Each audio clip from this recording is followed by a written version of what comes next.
Selamat sore, perkenalkan kami dari kelompok yang akan mempresentasikan makalah manajemen keuangan judul Analisis Pengelolaan dan Portofolio Saham.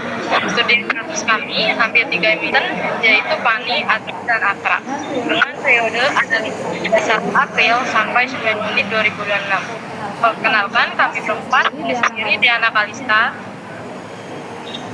Rio Febria, saya Alexia Mulia,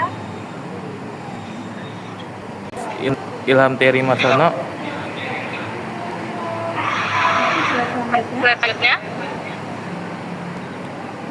Selanjutnya itu latar belakang.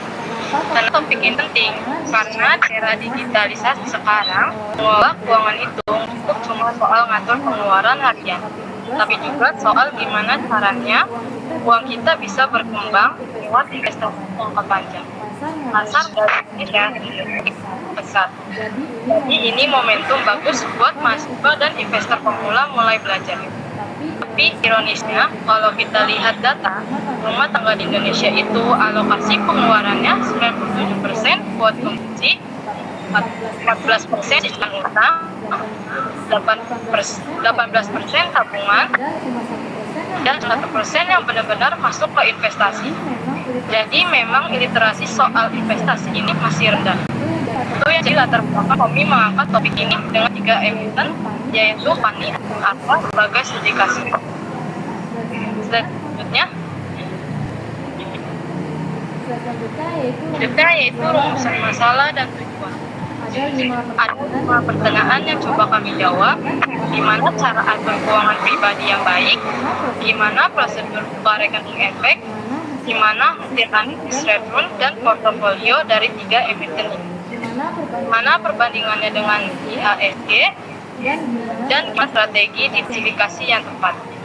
Dari situ tujuan penulisan kami jadi 5 juga, kasih pemahaman soal tips atur keuangan, jelasin prosedur buka rekening efek, sajikan analisis harga dan return saham, bandingkan dengan IHSG, dan uraikan strategi diversifikasi yang efektif.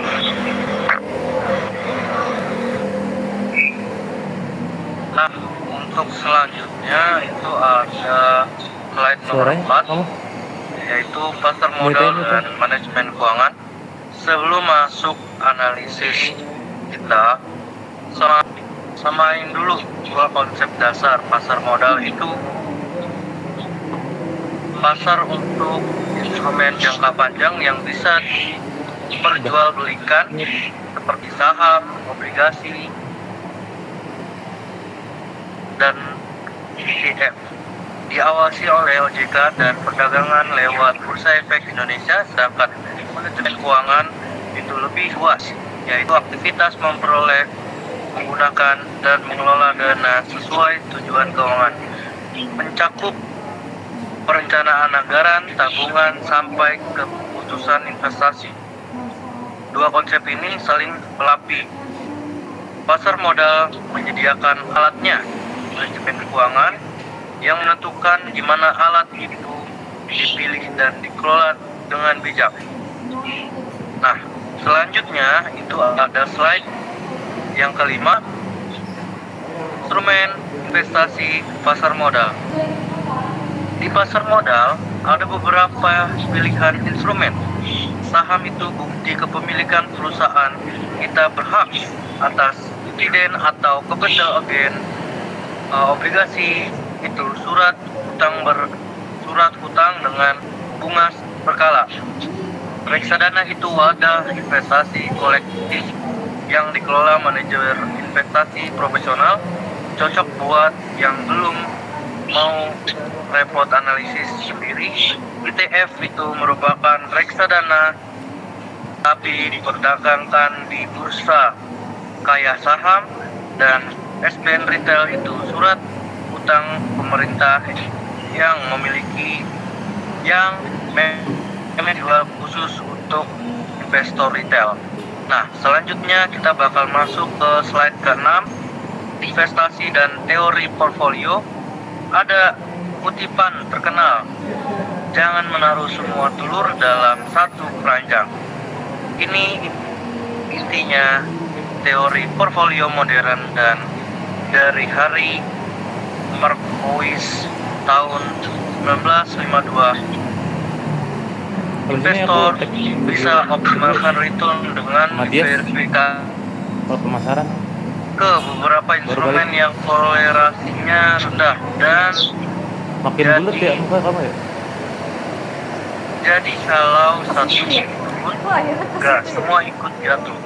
Untuk mengukurnya kita pakai dua rumus, yaitu return saham dihitung dari harga akhir di bagian awal dikurangi 1 dan return portfolio dihitung dari rata-rata pertimbangan rumus timbangan return tiap aset dikali bobotnya. Dua rumus ini yang jadi dasar perhitungan kami selanjutnya. Nah, untuk slide ke-7 yaitu pergerakan relatif saham. Ini adalah grafik pergerakan harga Pani, Adaro, dan Akra dibanding IHSG dari 1 April sampai 9 Juni 2026 sampai supaya perbandingannya adil meski harga awal beda jauh. Kami indeks kan di mana 1 April itu jadi basis 100%. Dari grafik kelihatannya keempat sama-sama tren turun selama periode ini. Jadi kemungkinan kondisi pasar sedang bearish. Untuk slide selanjutnya bakal dijelaskan oleh Leti.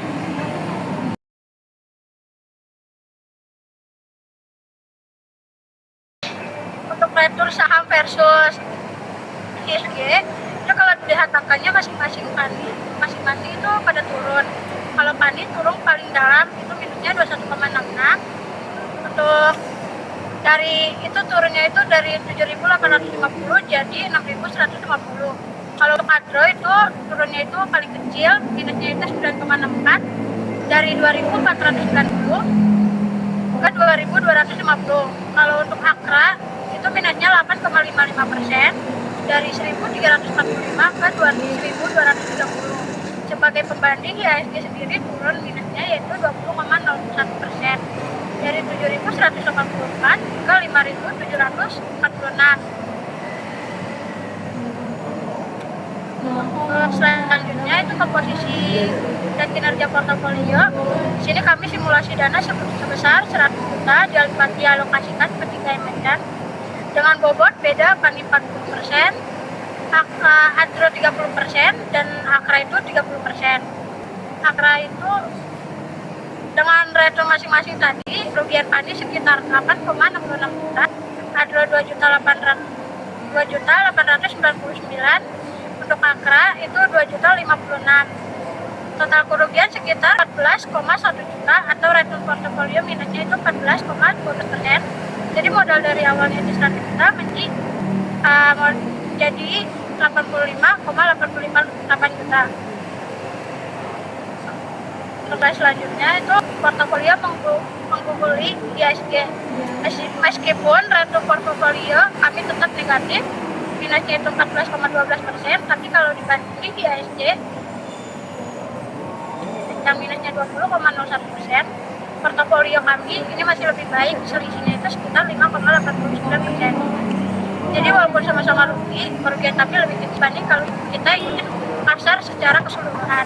Ada 3 dari sini diverifikasi antar emiten terbukti membantu memitigasi risiko dibanding harus semua di satu saham. Kondisi pasar bersih ini menekan hampir semua saham tanpa strategi exit. Dan yang jadi catatan bobot terbesar kami adalah di Pani 40%, padahal Pani ini yang turunnya paling dalam. Jadi ini yang paling menekan hasil portofolio secara keseluruhan. Bahasan selanjutnya dijelaskan dengan Ilham. Kumpulan dari seluruh slide ada 4 poin. Yang pertama adalah pasar sarana investasi yang sudah diregulasi oleh OJK dengan instrumen saham, obligasi, reksadana, dan ETF yang bisa diakses investor retail. Yang kedua itu manajemen keuangan, butuh alokasi yang dana terencana, disiplin dan kebutuhan harus diutamakan di atas keinginan. Untuk yang ketiga itu ada diversifikasi portofolio. Itu terbukti efektif untuk memitigasi resiko dan optimalkan return jangka panjang. Yang keempat itu hasil portofolio kami sendiri, walaupun negatif di minus 14,12%, itu masih lebih baik dibanding IHSG yang minusnya 20,01% di tengah kondisi pasar yang bearish. Slide berikutnya itu ada saran. Dari analisis ini ada beberapa saran buat dari kami mahasiswa aktif belajar analisis saham dan mulai investasi kondisi pasar meski kecil lewat rekening efek resmi. Terus dukung literasi keuangan mahasiswa dan perlu kerjasama dengan sekuritas lembaga keuangan resmi. Untuk investor pemula, mulai investasi sedini mungkin dengan modal kecil tapi keren, sambil mempelajari analisis dasar dan khusus saat pasar bearish seperti periode ini. Sebaiknya lebih berhati-hati, diversifikasi lebih lanjut atau pakai strategi dollar cost averaging, yaitu investasi rutin dengan jumlah tak perlu menebak waktu terbaik untuk masuk pasar. Kami percaya ini harusnya program wajib ditingkatkan supaya generasi muda Indonesia lebih melek terhadap finansial. Terima kasih presentasi dari kelompok kami mengenai analisis pengelolaan dan portofolio saham Fani, Andro, dan Akra. Terima kasih atas perhatiannya. Kurang lebihnya mohon maaf. Wassalamualaikum warahmatullahi wabarakatuh.